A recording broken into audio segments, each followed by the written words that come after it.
Plus belle la vie? Oui, bien sûr, ce petit téléfilm marseillais. Ah, moi j'aime bien ce petit Oui. film. C'est vrai qu'on est accroché. Oui. Donc Cristal, vous avez choisi ce prénom comme ça, ou ce pseudo? Ce pseudo, ça fait 20 ans que je le porte. C'est mon compagnon qui a choisi ce pseudo, qui est un dérivé de mon vrai prénom. Oui. Donc j'annonce pas mon vrai prénom, non, car mais ça fait quand même ça ressemble. 20 ans que je me fais appeler Cristal. Oui. Et pour les intimes, Chris. Oui, d'ailleurs, donc ça fait penser aussi à Christ. Hein, Absolument. Cristal, d'accord. La protection. Vous auriez pu le mettre avec 2 LE, ça aurait été plus féminin. Oui. Alors, est-ce que vous travaillez comme prof Alors, mon travail, c'est tout en direct, qui veut dire que quand vous venez à moi, on ne pose pas de questions. On s'assoit, voilà, on s'assoit. La seule chose que je demande, c'est le prénom et la date de naissance. Je pars en numérologie. Et après, voilà, je pars en numérologie et après, il n'y a aucun souci, je pars en voyance directe. Donc avec la numérologie, vous pouvez donner comme des dates. Absolument. Ça c'est le grand avantage de la numérologie. Hein. Je suis quand même assez précise. Voilà, un calendrier pour 3 ans. Oui. Voilà. Pour qu'il y ait, on va dire, des phénomènes qui sont quand même planifiés. Mais vous savez que le médium ne peut pas donner exactement de date précise dans le temps. Oui, d'ailleurs, on peut se tromper. Votre ami, là, Oui. on n'a pas parlé de date véritablement. Non, on ne peut pas. On donne par rapport à des années, mais on ne peut pas donner des mois précis. Oui, oui. Donc ça, c'est pas possible. Mais donc vous avez la philosophie de la numérologie. Donc qu'est-ce qui dans une vie, quels sont les grands enjeux d'une vie à votre avis Les gens, ce qui attendent en général quand ils viennent nous voir, c'est ça. Oui, en fait, c'est des réponses. Ce qu'ils attendent eux, mais il y a ce qu'ils attendent et puis il y a ce que la réalité n'est pas forcément ce qu'ils attendent. C'est-à-dire, pour un être humain, à votre avis, qu'est-ce qui est important à vivre? Ah, déjà, c'est d'avoir pour l'être humain, c'est d'avoir la santé. Oui. Ça, c'est très important. La santé, le bien-être, l'amour. Mais quels sont les changements qui font sens dans sa vie? Quels sont les changements qui sont importants, auxquels ils doivent s'attendre? Quel genre de changements on peut rencontrer dans une vie? Ah ben, une séparation, une maladie, un deuil, beaucoup de souffrances aussi bien psychologiques que physiques pour l'humain. Les gens ne sont, quand on se lève le matin, ça n'a rien à voir au jour précédent. Chaque jour est différent. Oui. Donc chaque esprit de l'humain est différent. On peut être bien le lundi et mal le mardi. Donc quand les gens viennent nous voir, c'est pour avoir des réponses. Nous sommes des guides. Bon, vous pouvez le poser un peu autrement. Est-ce qu'il y a des tentations qu'il faut éviter ou des pièges dans la vie? Absolument. Il y a des personnes qui se prétendent, on va dire entre guillemets, guides spirituels, gourous, ça aussi, qui disent que vous êtes prise par le démon. Donc ces gens-là qui disent entre guillemets, vous avez le démon en vous et qu'il faut, on va dire, désorciser. Donc ces gens-là à éviter impérativement, car ce sont des escrocs. Et dans notre travail, il y a énormément de personnes qui se prétendent médiums, mais qui ne sont rien du tout. Ce sont des escrocs.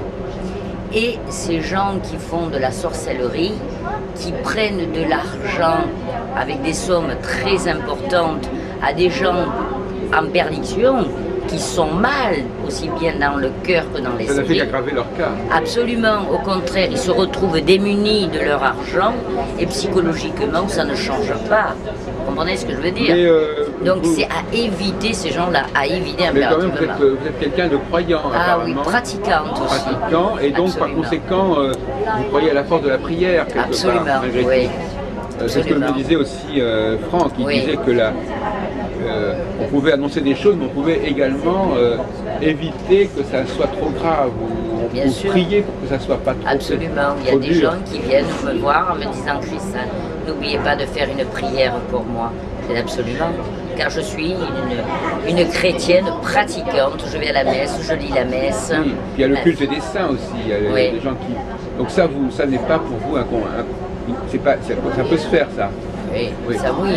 Qu'on vienne demander des prières, là, il n'y a aucun problème, ça oui. Non, parce qu'il y a des... Bon, c'est bon. Mais ma question, c'était effectivement... Dans le... Est-ce qu'il y a des...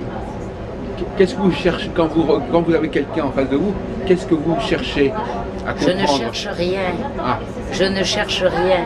C'est la personne, quand elle vient, il y a des messages qui me viennent dans la tête. Oui. Et c'est ces messages-là que j'essaye de dévoiler. À ce moment-là, je vais ressentir leur venue à moi, qui veut dire leur problème. Oui. Voilà. Et c'est à ce moment-là que nous allons développer ensemble les problèmes. Est-ce qu'il y a quand même des choses qui reviennent d'une personne à l'autre? Oui, mais différentes. Avec votre expérience, vous avez quand même une certaine... Bien sûr, j'ai 20 ans d'expérience. Voilà. Différentes, je vous dis, chaque humain est différent. Oui. Que ce soit l'amour, la santé, la famille, le travail, l'argent, les voyages, ça c'est tout le monde. Mais il y a une manière d'évoluer les choses et de le dire différemment. Il y en a qui sont encore mariés, il y en a qui sont divorcés, il y en a qui ont des rencontres. Vous comprenez ce que je veux dire? Oui, je crois. Voilà. Oui. Donc chaque personne est différente et chaque vie est différente. Oui, mais enfin, il y a... Mais le critère amour, santé, voilà. Travail, ça c'est tout à fait normal que ça revienne sans arrêt. L'humain, Quand je parlais de tentation, justement, je pensais que parfois on pouvait être tenté de sortir du droit chemin, ou des choses comme ça. On pouvait, Mais quand on va annoncer par exemple un accident, faites attention sur la route car je sens que vous allez avoir un accrochage. Oui. Si vous allez au ski, faites attention, vous risquez de vous blesser. Oui, mais ça d'accord, mais je pense plutôt à des gens qui feraient des erreurs de jugement, ou qui se permettraient d'aller dans une direction qui n'est pas bonne. Absolument. Ça c'est plus contrôlable. Absolument. J'ai des jeunes qui viennent, qui sont comme vous et moi, mais au fond d'eux, ils sont mal. Oui. Donc j'essaye de les guider. Oui. J'ai des jeunes qui se droguent, j'ai des jeunes qui se prostituent. Oui. Donc j'essaye de les guider en disant c'est pas un bon chemin. Vous vous auto-rétruisez. Oui. Vous comprenez? Donc mais ce qui est intéressant, c'est de dire qu'il y a certains moments où on est plus fragile qu'à d'autres. Absolument. Oui. Chaque être humain est plus fragile que d'autres. Je vous dis, chaque jour est différent. Oui, mais il y a oui. Vous travaillez oui, pour vous, c'est le jour qui est l'unité d'important. Ah, oui. Vous ne travaillez pas sur le mois ou sur l'année. Si, je parle, quand même, quand on vient me voir, je parle pour 3 années antérieures. 3 années, c'est ça. 3 années. Oui, oui. Donc, mais quand la personne vient me voir, je vais parler surtout sur l'instant présent, Oui. sur ce que la personne subit. Voilà, dans l'immédiat, pour partir après dans le futur. Oui. Je développe un peu le passé pour que je sois crédible. Je parle de l'instant présent de leur vie actuelle pour partir après dans le futur. Oui, donc vous leur montrez que vous êtes bien branché sur eux. Absolument. Oui. Absolument. Oui, mais ce qui les intéresse, c'est l'actuel, c'est le présent, c'est la vie actuelle, ceux qui subissent. Oui, on sait très bien que c'est voilà, comme ça, mais parfois on peut aussi quand même donner des perspectives. Oui. Bien sûr. Oui. Bien sûr. Donc finalement, vous êtes à la fois, vous êtes médium ou pas? Médium. Vous êtes médium, mais aussi, alors, quelle est la part de la médiumnité, quelle est la part des savoirs que vous avez Alors, la part de la médiumité, c'est la découverte de l'autre, sans connaître l'autre. C'est la persuasion de l'autre, avec le mental. Et après, nous sommes des guides. Donc ça, c'est le côté médium. Après, le côté clairvoyance, ça fait partie du côté médium. Mais dans la clairvoyance, on peut s'aider en sachant, on va dire, la numérologie, l'astrologie. Oui. Ça fait partie de la parapsychologie. Ce sont des sciences qu'on apprend pour aider un peu plus le contexte médiumité. Et vous avez un rapport avec les cartes, vous, pas du tout? Oui, je travaille avec un oracle. Ça oui, je travaille avec un oracle qui me sert, on va dire, pour améliorer, pour amplifier mon jugement que je vais annoncer de ma bouche, on va dire. Donc ça oui, mais nous avons quand même des sciences que nous essayons de développer. Parce que je crois que Franck Lecoeur, lui, il se complique moins la vie. Il a moins d'éléments. Il préfère travailler uniquement avec ses propres facultés. Oui, mais chaque médium travaille voilà, à sa manière. Hein. Voilà, mais le résultat est le même. Oui, mais je me posais la question de savoir si ça n'avait pas un rapport entre le fait d'être un homme et une femme, éventuellement. Alors, par rapport à ça, c'est très important. La plupart, on va dire, des consultants et des consultantes qui viennent nous voir, c'est on va dire, c'est plus féminin que masculin. Donc les femmes, qu'est-ce qu'elles désireront voir? Un homme, la plupart du temps. Elles se sentiront plus proches avec un homme qu'avec une femme. La rivalité de la femme. Donc vous voulez dire que les femmes préfèrent aller consulter un homme? Oui. Et inversement? Et inversement. Oui, absolument. Oui. Ah oui. Le côté rival de la femme, ça se ressent. Vous travaillez ensemble tous les deux à Marseille ou pas du tout? Non, chacun a son cabinet. Mais vous n'avez pas, donc vous n'avez pas d'homme dans votre cabinet? Non, je n'ai pas d'homme. Donc, vous dire que vous êtes surtout consulté par des hommes, alors quelque sorte? Voilà, j'ai énormément d'hommes, oui. Beaucoup. J'ai énormément, on va dire, de toute classe sociale. Qu'on parle de l'ouvrier, au grand PDG, à l'homme d'affaires, industriel. Je travaille avec, on va dire, tous les pays d'Europe, car j'ai un système de vente à distance internationale. Vente, vous voulez dire de consultation ou de vente? Oui, de vente, on va dire, vous de consultation. Ah, oui. Mes consultations à distance. Vous appelez ça comme ça, oui, d'accord. Voilà. Je ne connaissais pas cette expression. Voilà, donc je travaille, je suis internationale. Et on vous voit, vous travaillez avec des caméras ou pas ça dépend de la personne, si elle a un iPad, un ordinateur. Oui. Vous pouvez vous adapter à tout ça. Absolument, ça ne me gêne pas. Vous êtes autodidacte. Vous êtes dans le coup là. Oui. Effectivement. Donc, et je travaille beaucoup par téléphone. Donc vous ne recevez pas tant que ça finalement? Ah si. Ah si. On va dire, on est obligé quand même de prendre un jour de repos car nous travaillons, comme on va dire, avec le mental, avec l'esprit.